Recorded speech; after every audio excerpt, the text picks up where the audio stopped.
وایټ هاوس کې څه کېدونکي دي. څلور پنځه خبرې خو ما د پاکستان وکړې: اقتصاد، ترهګري، هندوستان، کورنۍ سیاست او تقسیم او جنجال، او د پاکستان کې دننه د مشکلاتو خبره. پاکستان د امریکای نه څه غواړي؟ پاکستان د امریکای دا غواړي چې یو خو دغه کورنۍ سیاست چې دی په دې کې د پاکستان پوځ او اوسنۍ حکومت چې دی د دې په خلاف دلته که څوک خبره کوي تاسو مهرباني وکړئ غږ مه کوئ.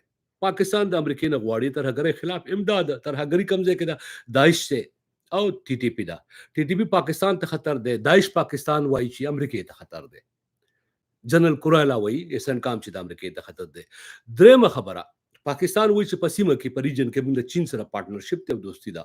موږ په دې کې کار نه لرو چې تاسو د چین په مقابله کې څه کوئ.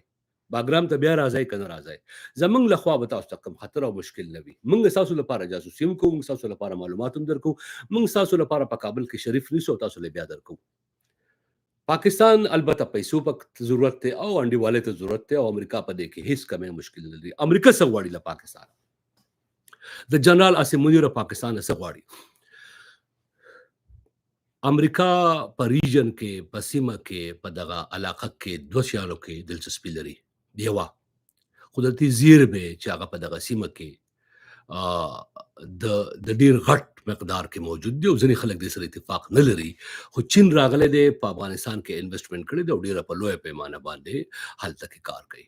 دویم دا ده چې پاکستان په بګرام باندې کله چې امریکایي نظر دی په دې مورد کې هم چین او د دواړه پارټنران دي. پاکستان په ممکنه توګه د امریکای خیال وي چې تاسو که مهرباني وکړئ یو طرف ته کښېنئ، موږ پوه شو چینیان پوه شو. نور په دغه سیمه کې د امریکا اډې امریکا ته پټ ځایونه ورکول، امریکا ته پټ استخباراتي معلومات ورکول تر ټولو غټ شی دا دی. اډې پوځي او استخباراتي معلومات او پاکستان دا پخوا هم ورکړي دي، بیا به هم ورکوي او امریکا په دې ډیر پوخ یقین لري او پوخ انډیوالي ګڼي. دې په مورد کې پاکستان ته جنگي جهازونه دی نه ورکوي، وسله دی نه ورکوي، ټیکنالوژي نه ورکوي. البته دا دی چې پاکستان څه کوي، پاکستان ته ازادي ورکړې ده چې ته کوه. یعنی په دې باندې نور څه دغه چې کوم دی دا ډیر زیات د زړه شین کولو یا د زړه خوږولو خبره نشته دی. اوس په داسې حال کې د ایران موضوع ته به راشو. دا ډیر ځای مهم دی. یعنی د پاکستان او د امریکای خبره خو موږ وکړله. اوس ایران کې د پاکستان رول او کردار څه دی؟ شپږ ورځې مخکې زما پاډکاسټ، زما بی کاسټ تاسو لایو وګورئ. ټایټل به درته زه اوس بیا ووایم، په دې ساعت به درته ووایم چې ما څه ویلي وو او هغه خبره نن کېږي که نه کېږي. تاسو که زما دغه ته لاړ شئ چینل ته، نو زما په چینل باندې دغه لومړنی پروګرام چې کوم پروت دی ښه یعنی زه دلته درته ښیم ښه د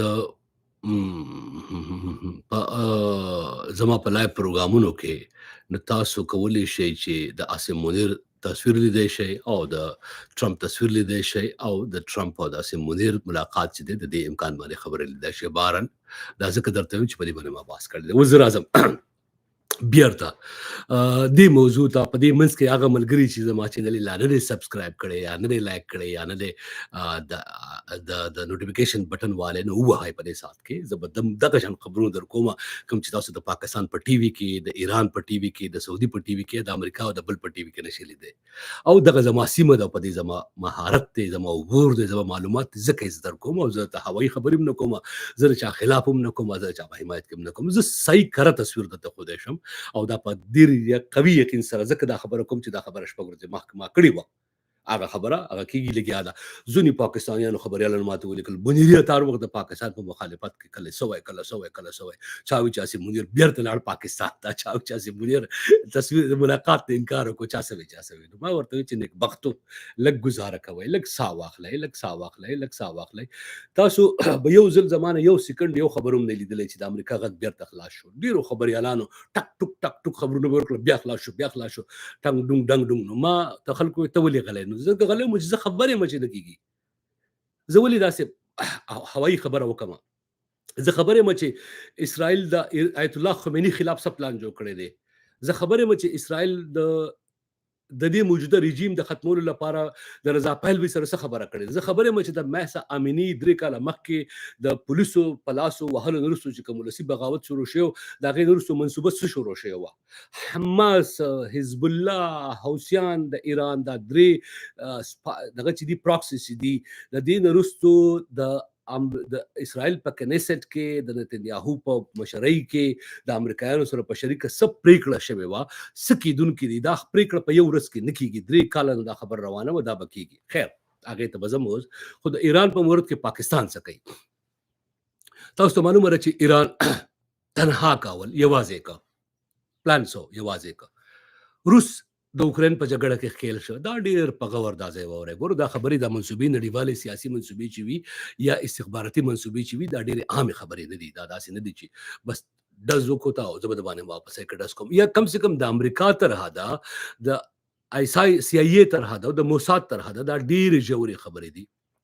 3 کاله مخکې چې کله ناټو خلک وایي امریکا د ناټو چې دغه د افغانستان په منډه راووته، په منډه ځکه راوتې وه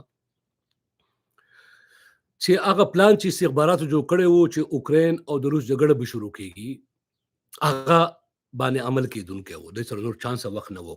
ناټو هلته ښکېل وی او دلته د اوکراین او روس جګړه روانه وي، دا به غټ جنجال و. څنګه چې ناټو راووته هلته جنجال جوړ شو. څه وشو؟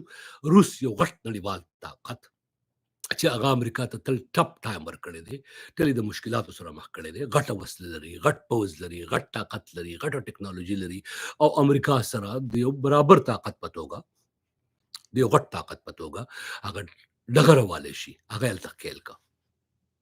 چې هغه یې هلته ښکېل کړه، 3 کاله جګړه وشوه. څه وشو؟ دلته کې یوازینی غټ اتحادی چې و د ایران، هغه روس و. او روس د چا ملګرتیا کوله؟ هم د ایران او هم د شام. شام کې څه وکړل؟ په شام کې د روس دوست او ملګری چې دی بشار الاسد، هغه حکومت ختم کړ. دغه خلاف چې څوک جنګېده، اوس دې ته ګورئ څوک جنګېده؟ احمد الشرع او دغه ملګري انډیوالان، څوک چې غازیان وو یا مجاهدین وو یا جهادیان وو، چاته چې دی دهشتګرد ویل، چاته چې دی تکفیري ویل، چاته چې دی د غرب دښمنان ویل، هغه خلک واک ته راغی. یعنی دا ټولې خبرې، دا نکتې چې راغونډې کوي، زه میتډالوجي تاسو ته ووایم.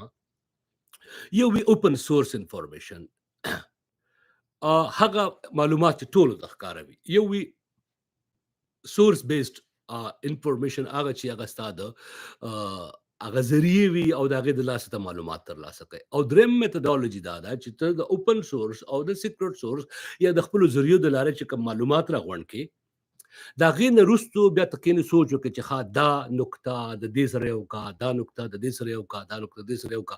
نو چې کله دا نکتې یو ځای کوي، یو ځای کوي، یو ځای کوي، یو ځای کوي، یو ځای کوي، نو تا ته کلیر کټ یوه نقشه جوړه شي، داسې لکه سپین ورغوی.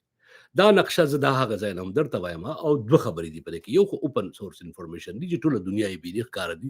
یو هغه انفارمیشن یا معلومات دي چې ستا د یو خبریال په توګه د چارواکو سره خبرې کړې وي، مرکې دې کړې وي، معلومات راغونډ کړي وي، خپلې ذریعې دې استعمال کړي وي. دویم ټکی. او بیا د یو خبریال په توګه چې کله ته دا ټول ټکي یو ځای کړې، نو ته بیا یو خبره کولی شي، او هغه دا ده کومه چې ته ما وکړه، د امریکا له افغانستانه وتل، د اوکراین او د روس جګړه انخلول، او په شام کې د بشار الاسد حکومت خلاف خلک راپورته کول، دغه حکومت ختمول او د وسلوالو مجاهدینو یا جهادیانو واک ته رسول. او هغه مجاهدین او غازیان یا جهادیان چې دي، هغه د ریاض په اسلامي ملک دی د سعودي عرب په ملګرتیا سره د امریکې سره یو ځای شو.